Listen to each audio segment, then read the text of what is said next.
Les podcasts du Figaro.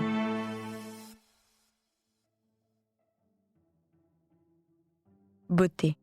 Partout, Camus exalte la beauté. La beauté est souvent associée à la nature et au paysage, bien sûr. Elle n'est pas spécifiquement liée au portrait d'une femme aimée, ou alors à celle des femmes vues sur la plage en train de danser, des inconnus qui attirent l'œil de l'observateur. Chez Camus, la beauté ne peut pas être une promesse ou une affaire d'avenir. Elle ne peut être que dans le présent et la vie terrestre, réelle, où elle n'est pas. Bonjour et bienvenue dans le podcast Le Moment des livres. Vous venez d'écouter un extrait du dictionnaire amoureux d'Albert Camus de Mohamed Hassaoui, publié chez Plomb. Je m'appelle Alice Develay et aujourd'hui je suis avec l'auteur de ce livre. Bonjour Mohamed Hassaoui. Bonjour Alice Develay.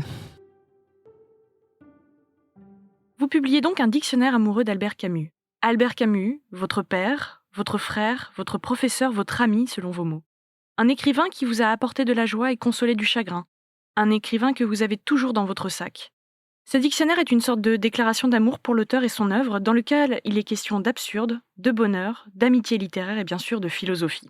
Alors, première question, Mohamed Hassaoui, peut-être un petit mot sur l'esprit de la collection Dictionnaire amoureux. Pourquoi avoir choisi Camus ? Mais justement, dans ce dictionnaire amoureux, c'est un peu un oxymore d'ailleurs, dictionnaire et amoureux. Normalement, un dictionnaire devrait être quelque chose de clinique, de précis, exhaustif, etc. Or, le dictionnaire amoureux, c'est complètement subjectif. J'ai choisi les entrées, j'ai choisi de parler de ce que j'avais envie de parler, et donc c'est mon Camus à moi, tout simplement.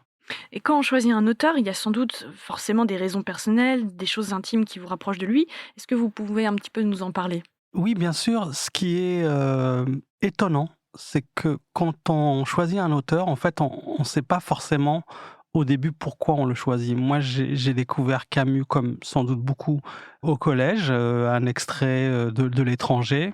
Après, ça m'a tellement... Alors, j'ai pas tout compris, faut le dire, mais j'étais quand même subjugué et j'avais envie de connaître l'auteur et envie d'aller plus loin. Ce côté invisible, c'est que petit à petit, en m'intéressant à l'écrivain, je découvre qu'on avait beaucoup de choses en commun, notamment tous deux algériens, nés en Algérie, tous deux issus d'un milieu très modeste. Camus décrit merveilleusement bien le dénuement. Et puis, ce qui m'a le plus choqué, c'est que je n'avais jamais entendu quelqu'un d'autre parler de sa mère analphabète et d'être écrivain. C'est-à-dire que quand moi, je montre les livres à ma mère, même la couverture, elle ne peut pas la lire. Et Camus a bien décrit cet état-là, et notamment, il a dédié son roman posthume, Le Premier Homme, à ma mère qui ne lira jamais ce livre. Et c'est ce que vous avez voulu transmettre à travers ce dictionnaire amoureux ? C'est un peu de votre vie, de votre parcours ou de votre passion surtout pour l'écrivain ? Ah, c'est absolument ma passion pour l'écrivain. Et je pense que finalement, au début, j'ai longtemps cru que j'étais le seul à connaître et à comprendre Albert Camus. Et heureusement, j'ai bien compris qu'après, il fallait le partager un peu et que nous étions des millions à l'aimer et surtout des millions à être passionnés par ses textes, à trouver un sens à sa vie même, dans la lecture aussi bien de ses romans comme L'étranger, je l'ai rappelé, mais aussi La Peste, et ses pièces de théâtre qui sont formidables, notamment Les Justes, Le Malentendu, Caligula. Et puis, c'est ce que j'ai voulu mettre en avant dans ce dictionnaire amoureux. Peut-être a-t-on oublié les nouvelles de Camus qui sont juste magistrales, et je crois que c'est là où il est le plus lui-même, lyrique, amoureux. Il exalte la vie en permanence. C'est vrai que pendant le Covid, on a parlé de Camus Oui. grâce à la peste peut-être, enfin bon, Oui. je ne sais pas dans quel sens. Mais hormis ça, Camus est toujours resté l'un des auteurs de chevet des Français et il fait toujours écho aujourd'hui. Comment est-ce que vous l'expliqueriez ? Je pense que le défi du temps, quand une œuvre passe le défi du temps, c'est qu'elle représente quelque chose de fort. Peut-être l'apparence de simplicité de son style, c'est incroyable comme il n'a jamais été démodé. Durant l'épidémie du Covid, on s'est précipité sur la peste parce que Camus décrivait exactement ce que nous étions en train de vivre, aussi bien sur le plan administratif que sur le plan des relations humaines. Et ça, c'est assez incroyable. En fait, la postérité, elle ne se décide pas du vivant de l'auteur. Oui, bien sûr. Non, mais on a tendance à croire, voilà, nous-mêmes, en tant que critiques littéraires, à juger peut-être un peu vite. Là, Camus a dépassé le temps et on continue à le lire parce qu'il nous continue de nous parler. En fait, Camus est plus vivant que Mort que limite. Exactement. C'est quoi un auteur vivant? C'est un auteur qu'on lit et un auteur qu'on cite tout le temps.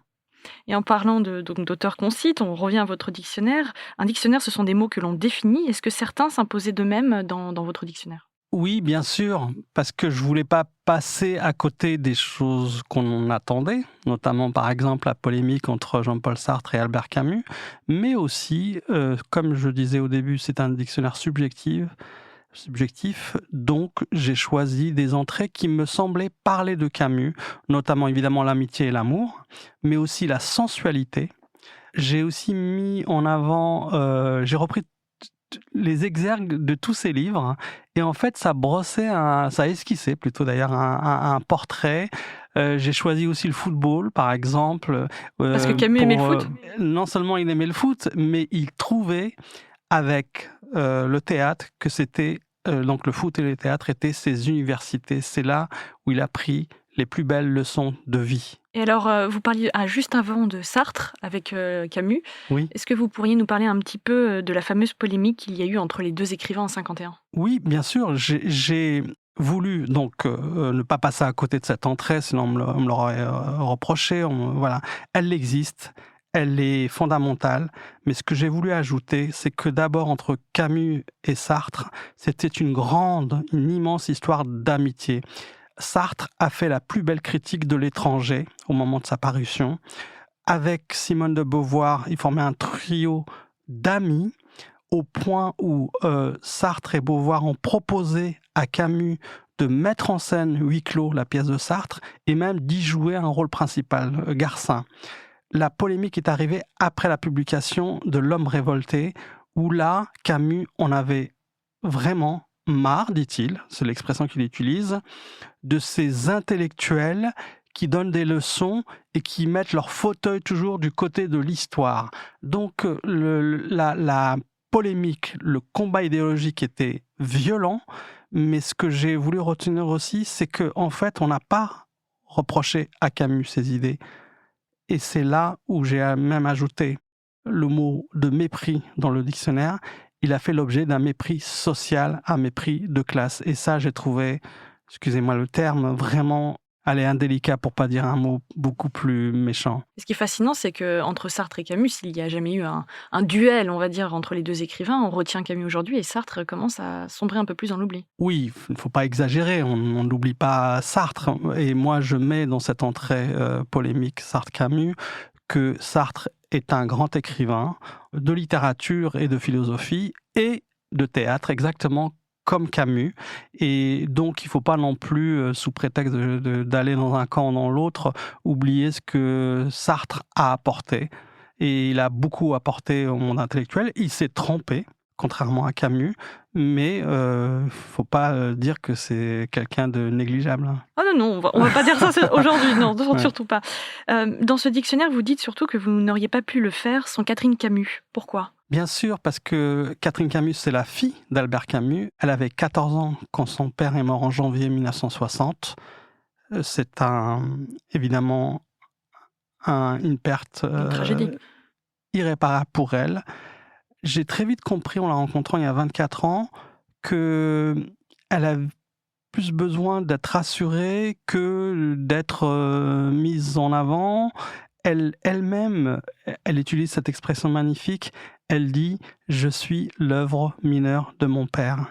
Et ce dictionnaire amoureux, je ne pouvais pas le faire sans elle, parce qu'elle m'a beaucoup apporté.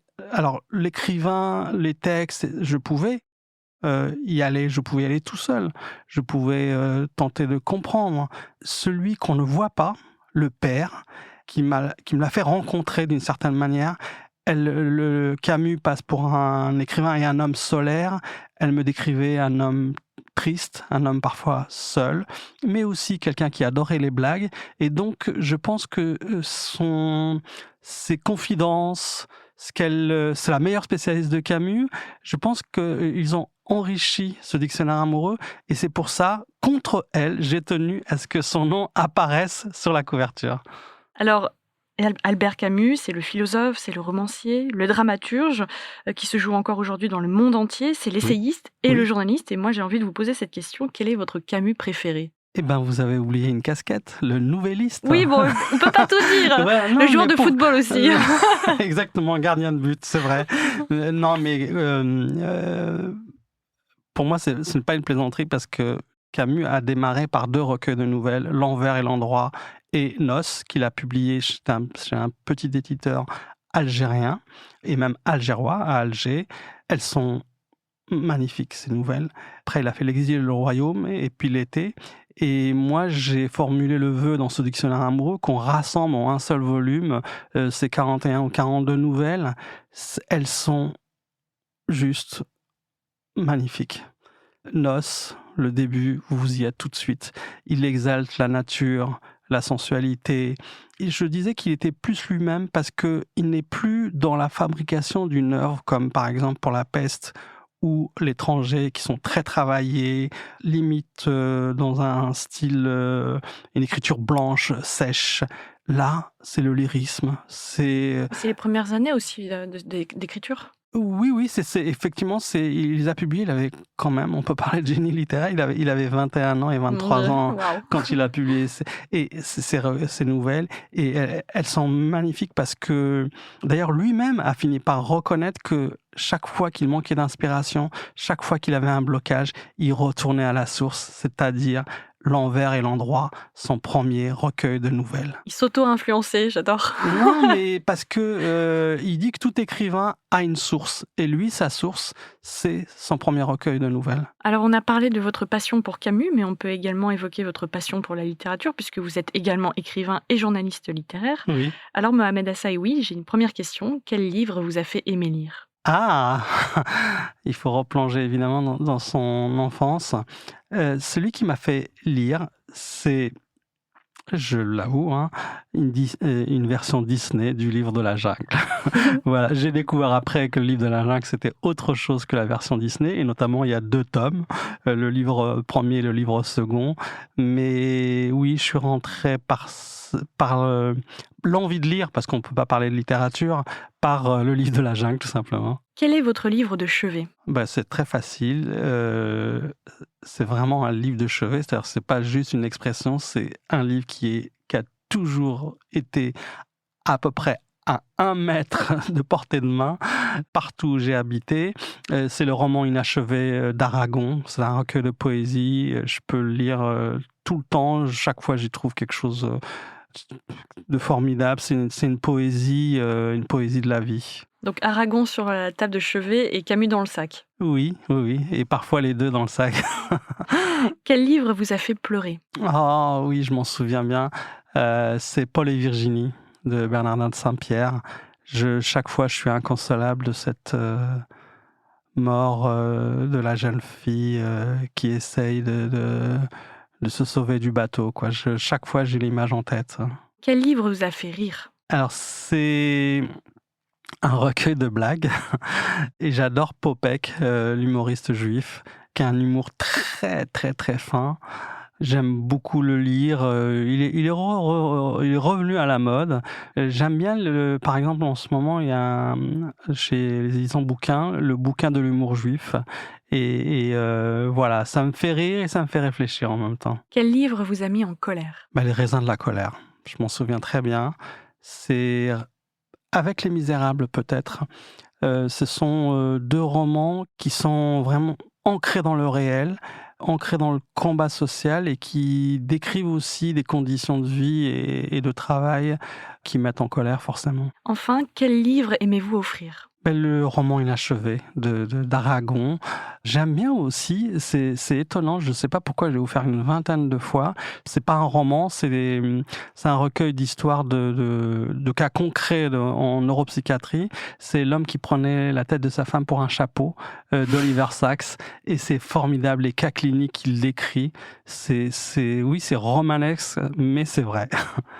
Je rappelle que vous êtes l'auteur d'un dictionnaire amoureux d'Albert Camus publié chez Plomb. Merci Mohamed Assaoui. Merci Alice Develay. Merci d'avoir écouté ce podcast. Je suis Alice Develay, journaliste au Figaro littéraire. Vous pouvez retrouver le moment des livres sur Figaro Radio, le site du Figaro et toutes les plateformes d'écoute. À bientôt!